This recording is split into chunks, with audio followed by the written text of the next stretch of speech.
Hello everyone and welcome back to the Great Book of Grudges. My name is Nathan and we're going to talk about yesterday's reveal. Why? Well, it actually might be one of the most exciting things to happen for Warhammer the Old World. So yesterday there was an Almanack which focused on the reveal of something that was already announced in 2008 and just never actually got released to the general public. Some people still do have this model though.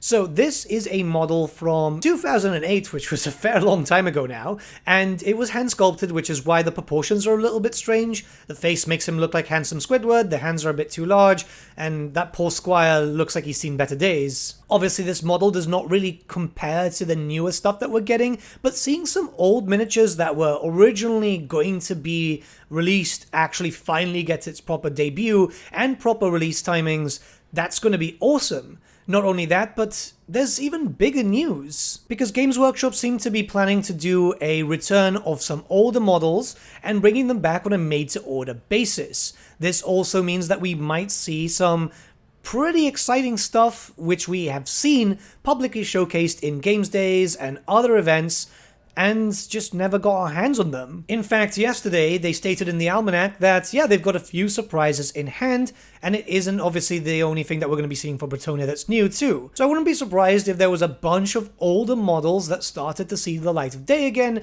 especially as a bunch of greens, this is the term that they use because they use green putty to create the original miniature and then they cast the mold around that, are being recasted. So this is really interesting. One of these lads, which by the way has no currently planned release date just yet, is the Exalted Hero of Chaos from Games Day 2009, which funny enough I have because a friend of mine, well my godfather actually, went to Games Day and picked it up. So I've got him. I've got to find him because I want to use him as a Chaos Lord of Tzeentch. That helmet really fits in a Tzeentchian theme.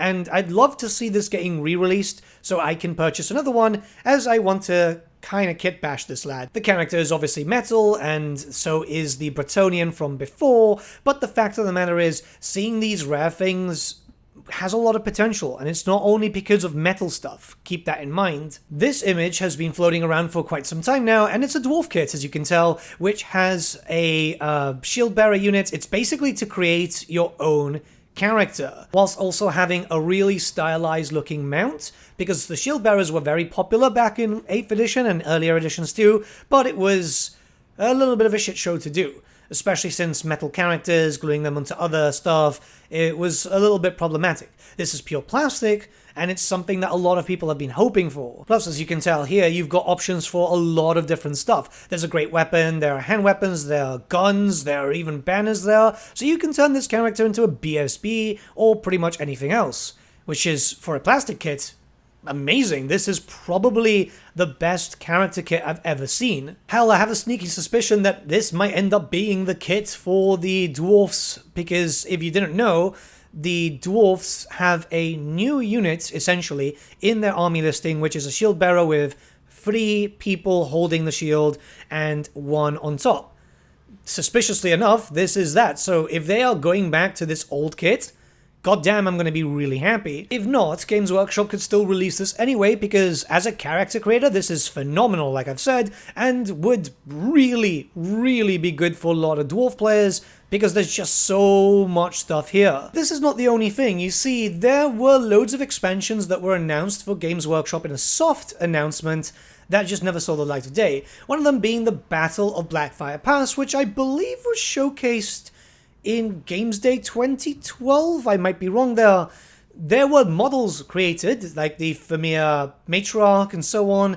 I don't imagine that Thamir will come back because they're a tad problematic. Mind you, Cubicle 7 have recently been adding them back into the lore, so you never know.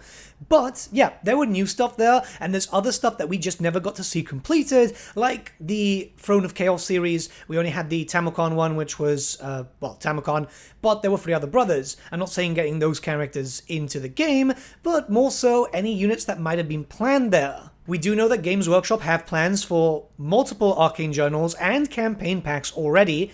We just don't know exactly what they are, so it would be the perfect time to start introducing really cool things that many of us would pay for, right?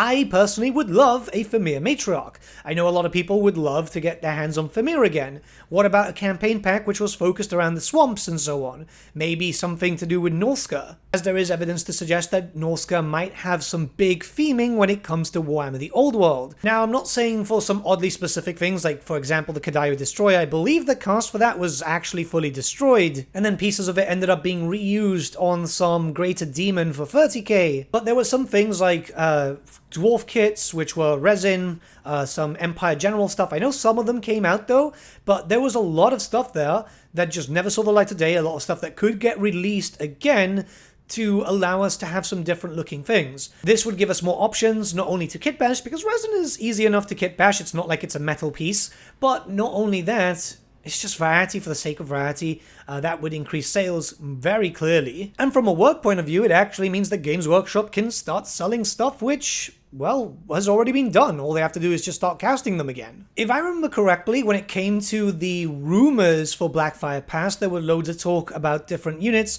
such as maybe the return of the Empire War Wagon, but likely in plastic. No idea if that was ever casted though, or even started, as when it came to those things, generally the rules are written first and then the models are done after. I believe I might be wrong there though. But something like that would be really cool to see in the Empire again if we get an arcane journal that focuses around, well, Hockland and Null, I guess, Wissenland, for gunpowder. Those were the two main ones that were known for gunpowder weaponry. But there's some other stuff which was featured in terms of rules but never had models. Nurgle Rot Knights, for example. That just doesn't exist.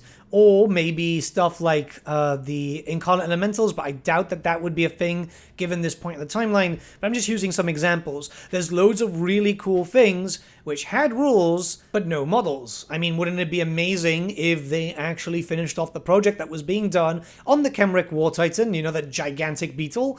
And yeah, you know, that's a big centerpiece which Tomb King players, and I imagine a lot of other people, would end up buying. Ultimately, it's up to Games Workshop to decide if this is going to happen or not, but I think that it would be amazing, not just for people who are playing that want some different looking monsters or just some different looking characters, but also collectors too.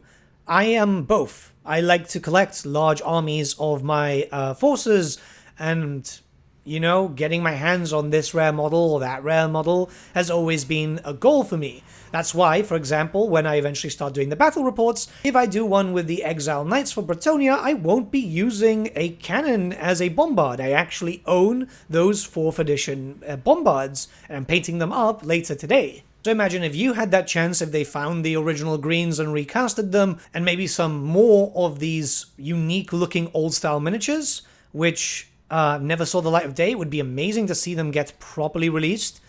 They would make a lot of money. I know this Bretonnian doesn't look like the best, but it's definitely something that I'm going to be picking up, that's for sure. So yeah, let me know what you guys think about this in the comments below. It's a little bit more of a discussion style video. I know I've been doing a lot of early access stuff. We've got a little bit of lore coming up later, but I wanted to talk about it because the more I thought about this article, the more I just literally could not stop thinking. And I really, really hope that some really cool stuff makes it out there. But yeah, have a good day, guys. I'll see you all again very, very soon. There should be another lore video today, and then we're going to go back to tabletop stuff. There's so much that I want to cover. It's just insane. I'm falling behind. Have a good day, guys.